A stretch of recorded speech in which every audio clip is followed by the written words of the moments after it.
Hello everyone, আমি রাম। তোমাদের সকলকে স্বাগত জানাই আবার একটি ফ্রেশ ভিডিওতে। তো আমি আজকে চলে এসেছি মাসি বাড়িতে।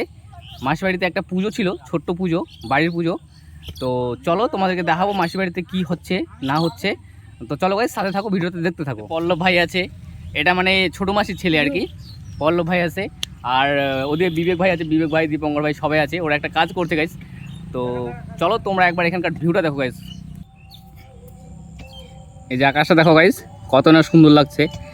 মানে এই কয়েকদিন ধরে সন্ধ্যাবেলার আকাশটা এতই না সুন্দর লাগে, কি বলবো, আর খুবই সুন্দর লাগে গাইস। চলো গাইস, এরপরে মাসি বাড়িতে যাই, মানে বাড়ির ভেতরে যাই। মাসি বাড়ির ভেতরে গিয়ে ভিডিওটা দেখাই কি হচ্ছে না হচ্ছে। যেহেতু মাসি বাড়িতে পুজো ছিল তাই লোকজনের সংখ্যাটি একটু বেশি ছিল। আর এখানে আমার বড়দি, ছোটো মাসি, ভাগনা, ভাগ্নি, ভাই বোন সবাই বসে আছে। আর আজ যেহেতু পুজো তাই এখন রান্না করা হবে পাঁঠার মাংস। হ্যাঁ গাইজ, একদম কচি কচি পাঁঠার মাংস, বাট একদমই মশলা ছাড়া। আমি আর বাপ্পি ভাই আমরা দুজনই রান্নাটি করব। তো এখন কড়াই গরম হয়ে গেছে, তাই তেল দেওয়া হলো। আর তখনই একটা মাসি এসে বলল যে কী রে, রান্নাটা কি তোরাই করবি? তো বললাম হ্যাঁ, আমরাই করব।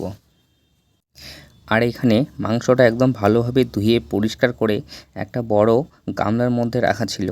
আর এদিকে পেঁয়াজগুলো কুচি করে কেটে কেটে রাখা ছিল। তেল গরম হওয়ার পরে পেঁয়াজগুলো তেলের মধ্যে দিয়ে দেওয়া হলো ফ্রাই হওয়ার জন্য। আর তেলটা কিন্তু খুবই গরম হয়ে গেছিলো গাইজ, যার জন্য পেঁয়াজগুলো তেলের মধ্যে দেওয়ার সাথে সাথে তেল থেকে প্রচুর পরিমাণে ফেনা বেরোচ্ছিলো।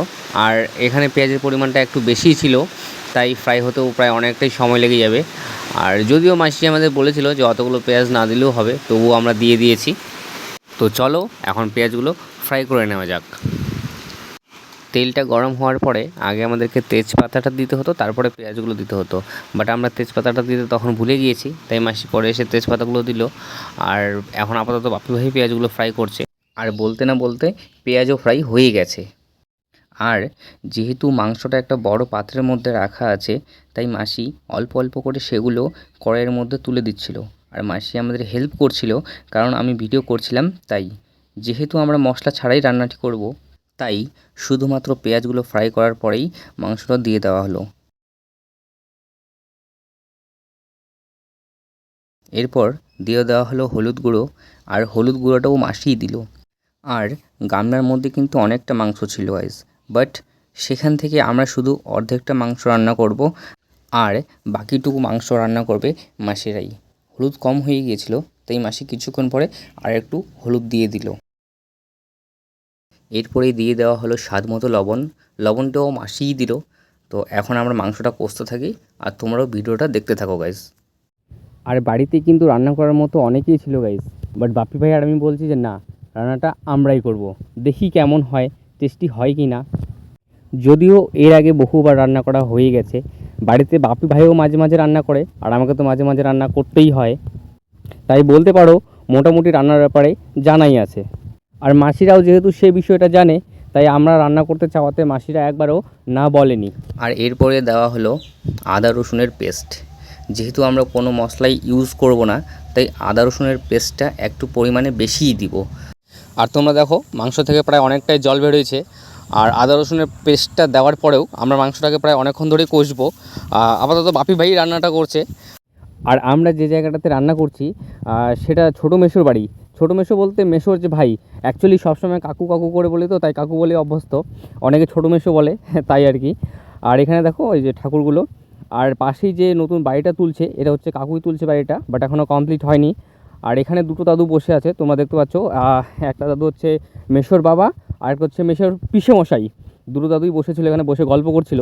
আর এরপরেই দেওয়া হলো মেইন যে জিনিস, হ্যাঁ গাইস, শুকনো লঙ্কার গুঁড়ো।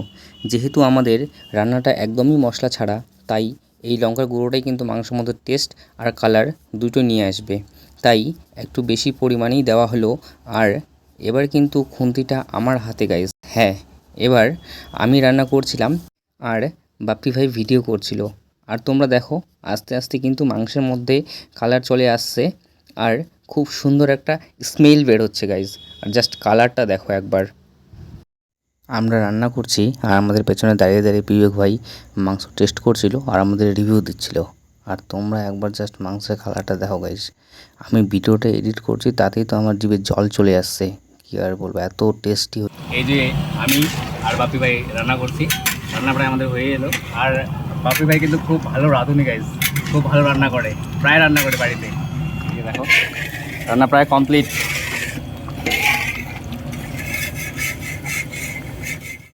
আর কথা বলতে বলতে কিন্তু আমাদের মশলা ছাড়া মাংস রান্না হয়ে গেল গাইস। জাস্ট একবার কালারটা দেখো, ওয়াও লাগছে, ওয়াও।